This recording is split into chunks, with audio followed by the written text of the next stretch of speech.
JEE main में perfect 300 out of 300। DKT engineering पे जानिए कि मृदुल और सिद्धांत ने कैसे हिट किया ये target. DKT Engineering, a daily knowledge track platform for JEE aspirants. Hello everyone, मेरा नाम सत्यम गुप्ता है। मैंने यूपीएससी इंडियन इंजीनियरिंग सर्विसेज में ऑल इंडिया रैंक 15 हासिल की है। इसके अलावा मैंने यूपीपीएससी एई में पीडब्ल्यूडी भी प्राप्त किया है। उसके अलावा मैंने एसएससी जेई और एलएनटी के एग्ज़ाम को भी क्लियर किया हुआ है। आज दिल्ली नॉलेज ट्रैक के इस प्लेटफॉर्म पे मैं आपको बताना चाहूँगा कि मैंने ये सफलता कैसे हासिल की। अगर मैं बात करूँ यूपीएससी इंडियन इंजीनियरिंग सर्विसेज की, तो ये बेसिकली एक 3 टियर एग्ज़ाम होता है जिसमें प्री, मेंस और इंटरव्यू 3 लेवल होते हैं। अगर मैं प्री की बात करूँ तो प्री 500 मार्क्स का होता है जिसमें 2 पेपर होते हैं, paper 1 and paper 2। Paper 1 200 marks का होता है जो कि जीएस का होता है। जीएस बेसिकली बहुत ही नया एरिया है जो कि 2017 से ही ऐड हुआ है। इसमें हम लोगों के कई सारे टॉपिक्स होते हैं। यूपीएससी ने जो हमें बताया है उसके हिसाब से 10 टॉपिक्स इसमें होते हैं, जिसमें मैथ्स एप्टीट्यूड जो कि गेट से हम लोगों का कॉमन होता है। इसके अलावा क्वालिटी मैनेजमेंट, इथिक्स, ऐसे कई सारे टॉपिक्स होते हैं। अगर मैं इसकी स्ट्रेटजी के बारे में बात करूं तो इसके लिए बहुत कुछ करने की ज़रूरत नहीं होती है। लाइक किसी भी एक अच्छी कोचिंग के नोट्स, मार्केट में बहुत सारी कोचिंग के नोट्स अवेलेबल होते हैं। हम किसी भी एक अच्छी कोचिंग के नोट्स ले सकते हैं, उन्हें रेफ़र कर सकते हैं। मैं बोलूँगा कि कोई भी कोचिंग के नोट्स हो, एटलीस्ट 2 to 3 टाइम्स आपको पढ़ने ही होंगे। कुछ सब्जेक्ट ऐसे हैं जिन्हें 2 टाइम्स पढ़ के भी उन्हें आसानी से समझा जा सकता है। लाइक इथिक्स हो गया, तो इसे आप 2 बार भी पढ़ेंगे तो हो जाएगा। 3 बार कब पढ़ना है? पहले जब भी आप प्रिपरेशन स्टार्ट करते हैं। लाइक अगर आप 2021 के लिए प्रिपेयर कर रहे हैं और आपने प्रिपरेशन 1 साल पहले स्टार्ट की है, तो आपको इनिशियली उनको पढ़ना है। उसके बाद जब भी आपको बीच में टाइम मिलता है एक बार तब पढ़ना है, और जब भी आपका एग्ज़ाम शेड्यूल है उसके कम से कम 1 महीने पहले आपको फिर से उनको पढ़ना है। एथिक्स की बात करूँ, इसको आप 2 बार में ख़त्म कर सकते हैं। कुछ सब्जेक्ट हैं जैसे मटेरियल साइंस, इसको आपको 3 बार पढ़ने की ज़रूरत होगी। जीएस में बहुत ज़्यादा एफर्ट देने की ज़रूरत नहीं होती है क्योंकि सिलेबस अभी वेल डिफाइंड नहीं है। इवन कोचिंग वालों को भी नहीं पता है कि उसका सिलेबस क्या है। तो हम लोग फालतू में उसमें ज़्यादा एफर्ट ना दे के टेक्निकल में ज़्यादा एफर्ट दे सकते हैं। इसके लिए हम लोग एक काम कर सकते हैं कि हम लोग जो भी नोट्स पढ़ते हैं उसकी टेस्ट सीरीज सॉल्व कर सकते हैं। बहुत ज़्यादा वर्कबुक सॉल्व करने की रिक्वायरमेंट नहीं है। जैसे आपने मटेरियल साइंस पढ़ा, आप उसकी टेस्ट सीरीज सॉल्व करिए, क्योंकि GS is all about elimination. अगर मैं पेपर की बात करूँ, पेपर में 100 क्वेश्चन आएंगे, 2 मार्क्स का एक क्वेश्चन होगा, 200 नंबर का पेपर होगा एंड 2/3 नेगेटिव मार्किंग का होगा। तो अगर देखा जाए तो पेपर में किसी को भी 40 से 45 के बाद एग्जैक्ट क्वेश्चन नहीं आते हैं। उसके बाद वर्क करता है एलिमिनेशन। लाइक आपको पता है कि 3 ऑप्शन तो इसके नहीं है आंसर, तो चौथा होगा।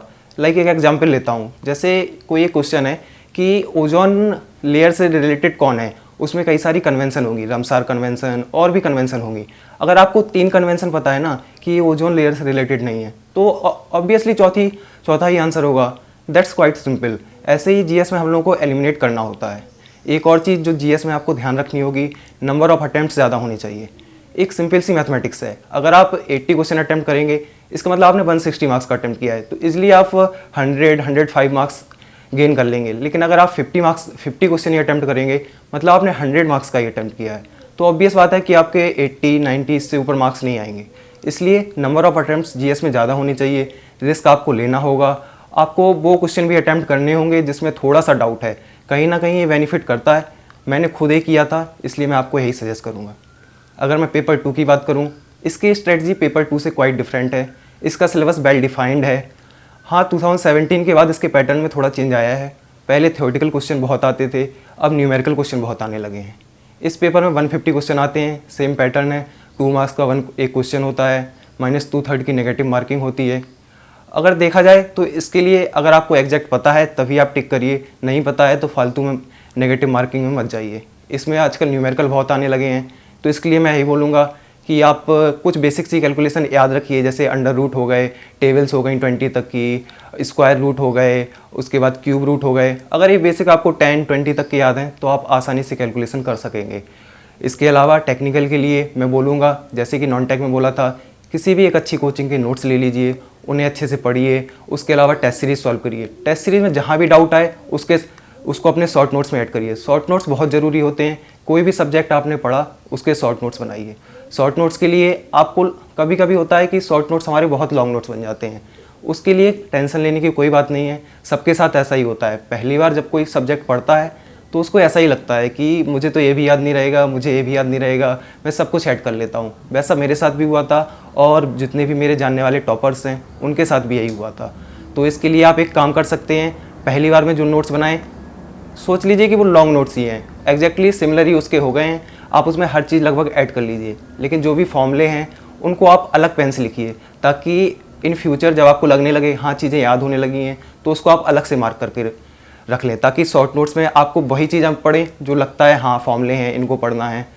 तो शॉर्ट नोट्स बहुत ज़रूरी हैं, शॉर्ट नोट्स ज़रूर बनाइए।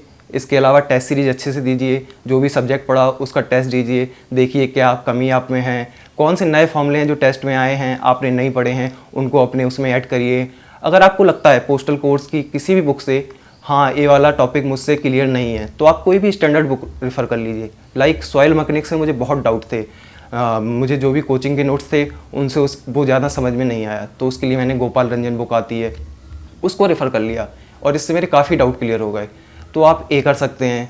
इसके अलावा प्रीलिम्स के लिए और तो कुछ नहीं है, बस ये है कि टेक्निकल में बहुत गैस वर्क मत करिएगा, अगर आपको आता है तभी लगाइएगा। जीएस में नंबर ऑफ अटेम्प्ट्स ज़्यादा होनी चाहिए, टेक्निकल में उतनी ही होनी चाहिए जितना आपको आता है। यहाँ भी आप एलिमिनेट कर सकते हैं लेकिन न्यूमेरिकल क्वेश्चन में ऐसा कोई एलिमिनेशन नहीं होता है, इसलिए इस बात को ध्यान रखिए। इसके बाद जो सेकेंड एग्ज़ाम आता है वो मेंस होता है, इसमें भी 2 पेपर होते हैं, पेपर 1 एंड पेपर 2। ये 600 मार्क्स का होता है, पेपर 1 300 मार्क्स का एंड पेपर 2 300 मार्क्स का।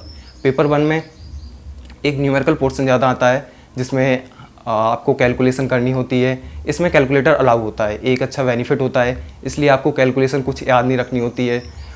पेपर 1 में कुछ सब्जेक्ट जैसे SOM, structural analysis, CPM PERT, RCC, steel, ये सारे सब्जेक्ट्स आते हैं। ये क्वाइट न्यूमेरिकल इन नेचर होते हैं। जैसे आरसीसी की बात करूँ, आरसीसी में कुछ स्टेप्स होते हैं like beam design, slab design, तो आरसीसी को 20 से 25 क्वेश्चंस में हम लोग डिवाइड कर सकते हैं और पूरा हम लोगों का प्रिपेयर हो जाता है। इसके लिए वही है, प्रीवियस ईयर उठाइए, प्रीवियस ईयर में देखिए किस पैटर्न के क्वेश्चन पूछे हुए हैं उनको सॉल्व करिए।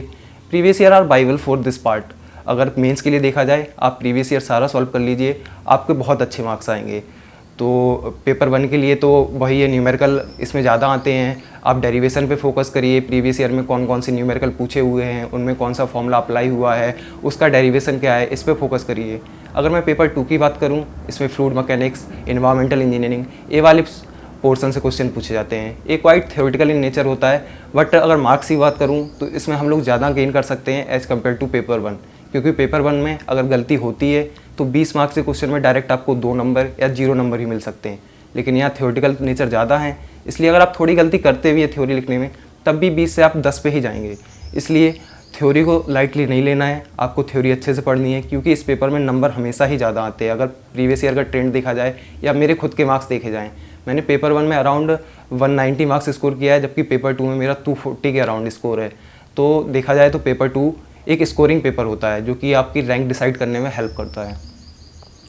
और इसके अलावा मेंस के लिए सच और कोई तो नहीं है, बस अब आप प्रीवियस ईयर पूरा सॉल्व कर लीजिए, एक कोई अच्छी टेस्ट सीरीज ले लीजिए। टेस्ट सीरीज से क्या हेल्प होगी, अगर कुछ प्रीवियस ईयर में लगता है उन लोगों को, टेस्ट सीरीज वालों को, कि ये आ रखा है और इससे एडवांस कोई क्वेश्चन आ सकता है, तो वो उसमें इंक्लूड कर देते हैं। इसके लिए आपको अलग अलग बुक्स को रेफ़र करने की ज़रूरत नहीं पड़ती है, आप टेस्ट सीरीज अच्छे से सॉल्व कर लीजिए। टेस्ट सीरीज एक बार आपने सॉल्व कर ली तो आपको बहुत बेनिफिट होगा। टेस्ट सीरीज में जो भी क्वेश्चंस आपको लगें कि हाँ ये मेरे उसमें इंक्लूड नहीं थे प्रीवियस ईयर में, उससे आप अपनी प्रीवियस ईयर की जो भी बुक है या फिर आपने जो भी नोट्स बनाए हैं उसमें इंक्लूड कर लीजिए। That will be more than helpful. मैंने खुद ऐसा किया था और मैं बताऊं टेस्ट सीरीज से कई सारे ऐसे क्वेश्चन थे डायरेक्ट एग्जाम में पूछे हुए थे। एक क्वेश्चन जो कि मैंने टेस्ट सीरीज का सॉल्व नहीं किया था, ये सोच के कि ये तो नहीं आने वाला, एंड सिमिलर क्वेश्चन पेपर में आया था 12 मार्क्स का, और मैं उसमें 6 मार्क ही शायद गेन कर पाया हूँ क्योंकि मैंने उसका आधा पार्ट ही करा था। तो आई थिंक टेस्ट सीरीज बहुत बेनिफिशियल होती है, टेस्ट सीरीज को अच्छे से सॉल्व करना चाहिए। मेंस के लिए इससे ज़्यादा कुछ ज़रूरत नहीं है, ना कोई स्टैंडर्ड बुक रेफ़र करने की ज़रूरत है, ना ही कुछ अलग से कहीं पे भी जाने की ज़रूरत नहीं है। मेंस के लिए बस प्रीवियस ईयर लगाइए, टेस्ट सीरीज लगाइए, अपने कॉन्सेप्ट क्लियर रखिए। प्री से स्ट्रेटजी बहुत अलग है।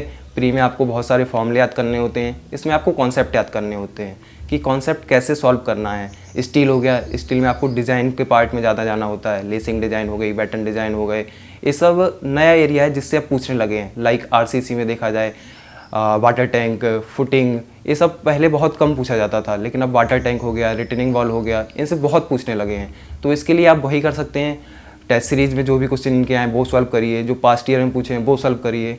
इनमें बहुत ज़्यादा डीप में जाने की ज़रूरत नहीं है, क्योंकि बहुत ज़्यादा डीप में जाएंगे, बहुत कुछ पढ़ेंगे और एट लास्ट उसका इतना फ़ायदा नहीं होगा, क्योंकि ये आ भी सकते हैं नहीं भी। अगर आते हैं तो अच्छी बात है, अगर आपको बेसिक आइडिया होगा आप उनको सॉल्व कर देंगे। इसके बाद तीसरी स्टेज आती है इंटरव्यू की, जिसे पर्सनालिटी टेस्ट भी बोलते हैं। इंटरव्यू 200 मार्क्स का होता है।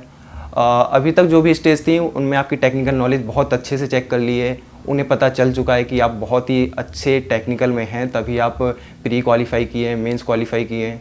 Interview is all about your personality test. इसमें आपकी पर्सनालिटी टेस्ट होती है कि कैसे आप किसी भी क्वेश्चन पे क्विक रिएक्शन देते हैं। लाइक वो कोई भी आपके सामने एक सिचुएशन रख देंगे, उसमें पूछेंगे कि अगर आप होते तो आप क्या करते। तो इसके लिए आपको वो माइंड देखना चाहते हैं कि वो कैसे वर्क करता है। इंटरव्यू में मेनली इसी के मार्क्स होते हैं, कुछ टेक्निकल के मार्क्स भी होते हैं। लाइक एक पैनल होता है जिसमें एक यूपीएससी का एक हेड होता है जिसे चेयरमैन बोलते हैं, वो इसको हेड करता है। उसके अलावा 2 या 3 टेक्निकल मेंबर्स होते हैं जो कि टेक्निकल रिलेटेड क्वेश्चन पूछते हैं। वो भी ऐसे क्वेश्चन पूछते हैं जो प्रैक्टिकल एस्पेक्ट पे बेस्ड होते हैं। अभी तक जो थ्योरी हम लोग पढ़े वो बहुत कम पूछी जाती है। मेनली जैसे मुझसे पूछा गया था कि नोएडा गाजियाबाद में इतना कंजेशन है, आप इसको कैसे रोकेंगे। लाइक सिविल इंजीनियर से जो एस्पेक्ट एक्सपेक्ट किया जाता है वो इसमें पूछा जाता है। तो इंटरव्यू के लिए मैं यही बोलूँगा, किसी भी अच्छी कोचिंग का आप इंटरव्यू गाइडेंस प्रोग्राम ले लीजिए, 1-2 इंटरव्यू दे लीजिए, जिससे आपको पता चल जाएगा कि इंटरव्यू में क्या करना है क्या नहीं करना है। कई बार होता है हमारे हैंड मूवमेंट्स होते हैं, हमारा फेस का मूवमेंट ऐसा होता है कि हमें नहीं पता होता है वो चीज़, लेकिन अगर आप मॉक इंटरव्यू देंगे तो जो भी इंटरव्यू गाइडेंस वाले हैं वो आपको बताएंगे कि ये आप गलत कर रहे हैं या फिर इस यहाँ पे आपकी कमी है। और उनकी जो भी बुकलेट आपको मिलेंगी उसमें प्रीवियस ईयर के क्वेश्चन होंगे, आपको पता चलेगा कि कैसे अप्रोच करनी है इंटरव्यू के लिए। इंटरव्यू के लिए मेन चीज़ है अप्रोच, कैसे आप एंटर करते हैं, कैसे वहाँ पे बैठते हैं, कैसे उनके आंसर्स देते हैं। आंसर देते टाइम ऐसा तो नहीं है कि आप एक ही पैनल मेंबर को देखे जा रहे हैं। इसके लिए सारा कुछ कोचिंग वाले आपको बता देंगे। एक कोई भी कोचिंग, अच्छी कोचिंग बहुत सारी अवेलेबल है मार्केट में, कोई भी एक अच्छी कोचिंग का गाइडेंस ले लीजिए और आप उसको कर सकते हैं। मेरे इंटरव्यू में खुद 116 मार्क रहे और मेरे पैनल में जो हाईएस्ट मार्क्स थे वो अराउंड 122 रहे हैं। तो I think it's a good mark. और इसके लिए मैंने भी एक कोचिंग का इंटरव्यू गाइडेंस लिया था और उससे मुझे बहुत कुछ सीखने को मिला। I really thank that coaching. I think interview के लिए इतना सफिशिएंट है। उसके बाद तीनों स्टेजेस को देखा जाए तो प्री 500 मार्क्स का हुआ, ये 600 मार्क्स का हुआ, मेंस इंटरव्यू 200 मार्क्स का हुआ, टोटल जो होता है वो 1300 मार्क्स का होता है। एंड आई थिंक इस बार जो कट ऑफ था वो अराउंड 807 फॉर जनरल था, which was quite high from the last year cut off, but it's okay. You can see many peoples have scored above 807। Lastly मैं यही कहना चाहूँगा, आप लोग अच्छे से प्रिपेयर कीजिए। एक बहुत अच्छा एग्ज़ाम है जिसमें आप गवर्नमेंट ऑफ इंडिया में टेक्नोक्रेट बनने जा रहे हैं। इसमें आपको बहुत अच्छी अपॉर्चुनिटी मिलेगी सीखने की। Like in CPWD you will get a variety of construction, in ministry of road highway transport, in CWC you will learn a lot. तो मैं आपसे यही कहना चाहूँगा, अच्छे से प्रिपेयर करिए, मोटिवेटेड रहिए। ये ऐसा टाइम है जहाँ पे बहुत सारी नेगेटिविटी फैली हुई है। घर में रहिए, सेफ़ रहिए, बहुत अच्छे से मेहनत करिए। कोई भी आपको डाउट होता है आप कमेंट सेक्शन में पूछ सकते हैं। I will be very happy to reply. Thank you.